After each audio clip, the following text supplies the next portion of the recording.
तो दोस्तों आज के वीडियो आपके लिए लेकर आया है जीव विज्ञान कक्षा 12वीं का 2022 का गेस पेपर। अब जिन बच्चों को नहीं पता गेस पेपर क्या होता है, तो गेस पेपर दोस्तों एक ऐसा पेपर होता है जिसमें से जो है संभावना होती है कि इसमें से 70% 80% जो एग्जाम में पूछा जाएगा। ठीक है, इस जो पेपर है इसमें एक्सपर्ट द्वारा क्वेश्चन निकाले गए हैं जिनकी संभावना 80% तक है कि भाई इसमें से क्वेश्चन जो 80% तक परीक्षा में पूछे जाएंगे। ठीक है दोस्तों, डायरेक्टली इनडायरेक्टली।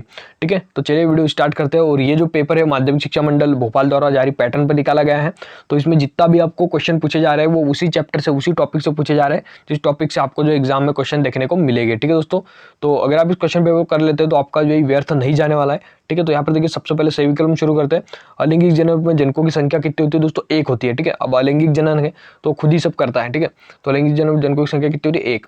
बिना निषेचन के अंडाणु में परिवर्तन क्या कहलाता है दोस्तों? अनिषेक जनन कहलाता है। ठीक है, अगला आकारिकी और आनुवंशिक रूप में समान जीव क्या कहलाते हैं दोस्तों? क्लोन कहलाते हैं। अगला है जब नर और मादा में जननांग एक ही प्राणी होते हैं तो उसे क्या कहते हैं दोस्तों? तो उसे हम दोस्तों कहेंगे द्विलिंगी। ठीक है, अब बढ़ते आगे तो यहाँ पर देखिए, यहाँ पर आपका अर्धसूत्री विभाजन को क्या कहा जाता है? न्यूकारी विभाजन। ठीक है, अगला ह्यूमोलिन क्या है दोस्तों? जो ह्यूमोलिन जो होता है वो एक एंजाइम होता है। ठीक है, अगला दोस्तों मानव है। ठीक है दोस्तों, मानव क्या है? अंडार, ठीक है, अंड जरायुज है। ठीक है, अंड प्रजक अंडोत्सर्ग। ठीक है, अंड जरायुज यहाँ पर आपका सही हो जाएगा। ठीक है, यहाँ पर भी जो है इसमें दिया हुआ था, मेरी ध्यान नहीं थी उस पर। चलिए ठीक है, कोई दिक्कत नहीं। यहाँ पर रिक्त स्थान पर हम देखते हैं तो रिक्त स्थान में देखिए, यहाँ पर देखिए डीएनए फिंगरप्रिंट तकनीक का विकसित किया था। ठीक है दोस्तों, तो इसे किया था एली जेफरी ने। ठीक है, प्रोफेसर सर एली जेफरी ने। अगला दोस्तों आपका एक प्राकृतिक आकृतिक भ्रूणपोष का केंद्रीय होता है। ठीक है, तो 8 केंद्रीय होता है। ठीक है, अगला दोस्तों आपका कवक शैवाल सहसीवी संबंध कहलाता है। ठीक है, उसके कहते हैं दोस्तों लाइकेन। ठीक है, जो कवक और शैवाल का जो संबंध होता है उसको हम कहते हैं दोस्तों लाइकेन। अगला है टीकों से संबंधित रोग। ठीक है, तो उसे कहते हैं दोस्तों प्रतिजन उपस्थित होते हैं। टीकों से संबंधित रोग में क्या होते हैं दोस्तों? प्रतिजन उपस्थित होते हैं। अगला है रोग निरोग में श्रेष्ठ जीव तकनीक है। ठीक है दोस्तों, तो रोग निरोग में जो श्रेष्ठ जीव तकनीक जो आएगी दोस्तों वो है आनुवंशिक पदार्थ। ठीक है दोस्तों, आनुवंशिक पदार्थ जो हमारे अंदर जो होता है डीएनए, वो रोग निरोग में सबसे जो है अच्छी श्रेष्ठ तकनीक है। ठीक है, अगले दोस्तों पर टाइफाइड रोग की पहचान का द्वारा की जाती है, तो वाइडल के द्वारा टाइफाइड रोग की पहचान की जाती है। उसके बाद में आता है डीएनए खंडों को एंजाइम द्वारा तोड़ा जाता है। ठीक है, तो लाइगेस। ठीक है, उसके बाद में एक वाक्य में देखिए, तो यहाँ पर देखिए मछली पालन को क्या कहते हैं दोस्तों? मत्स्य पालन कहते हैं। ठीक है, उसके बाद में यहाँ पर देखिए मानव के लिंग निर्धारण में किस क्रोमोसोम के कारण होता है? ठीक है, तो लिंग गुणसूत्र क्रोमोसोम के कारण होता है। ठीक है, बीओडी का पूरा नाम क्या होता है? प्रतिजैविक ऑक्सीजन मांग। ठीक है, उसके बाद में देखिए जैव उर्वरक के रूप में प्रयोग किए जाने वाले साइबोबैक्टीरिया का नाम लिखिए। ठीक है, तो एजोला आ जाएगा आपका। उसके बाद में देखिए यहाँ पर अगला सूक्ष्म जीव द्वारा कीट खरपतवार नियंत्रण कहा जाता है। ठीक है, तो जैविक नियंत्रण में आएगा दोस्तों ये।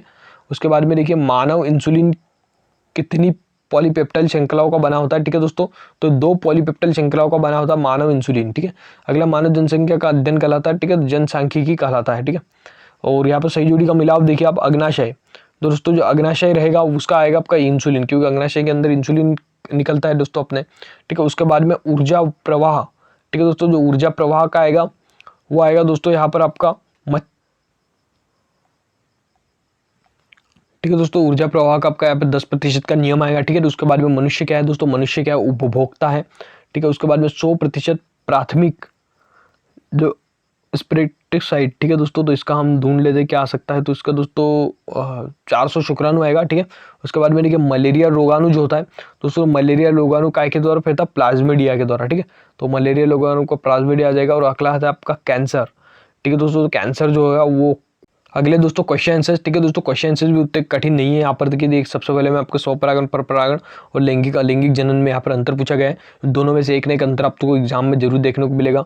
उसके बाद में देखिए टेस्ट ट्यूब बीबी और यहाँ पर देखिए इम्यूनोसेंटेसिस। उसके बाद में देखिए फिर गिफ्ट शिफ्ट और उसके बाद में देखिए यहाँ पर उत्परिवर्तन संलग्नता कोडॉन। ठीक है, तो ये सब दिया हुआ है दोस्तों। तो ये काफ़ी बड़े बड़े क्वेश्चन नहीं है, काफ़ी इजी क्वेश्चन है। ठीक है, यहाँ पर थोड़ा सा ब्लर हो गया है तो आप थोड़ा सा इसे गाइड में से ढूंढ लीजिएगा। ठीक है, मैं आपको वीडियो के लास्ट में बताऊंगा आपको इसका पीडीएफ किस प्रकार से डाउनलोड करना है। ठीक है, उसके बाद में एंटीजन खाद्य श्रृंखला। उसके बाद में देखिए दोस्तों इसमें बहुत सारे क्वेश्चन है। अगर आप इन क्वेश्चन को कर लेते हो तो आपका पेपर ही उम्मीद ही अच्छा जाने वाला है। ठीक है दोस्तों, तो आज के वीडियो में इतना ही। और बात रही इस पीडीएफ को डाउनलोड करने की, डिस्क्रिप्शन में मैं एक टेलीग्राम चैनल का लिंक आपको दे दूंगा, जो कि हमारा मेन टेलीग्राम चैनल अभी से होने वाला है। ठीक है, तो उस टेलीग्राम चैनल पे से आप सिंपली जो है इसकी लिंक आप डाउनलोड कर सकते हैं। वहाँ पर आपको लिखा रहेगा बायोलॉजी गेस पेपर, तो आप सिंपली उस पर क्लिक करके इसे डाउनलोड कर सकते हैं। ठीक है दोस्तों, चलिए मिलते हैं नेक्स्ट वीडियो में किसी टॉपिक के साथ। धन्यवाद।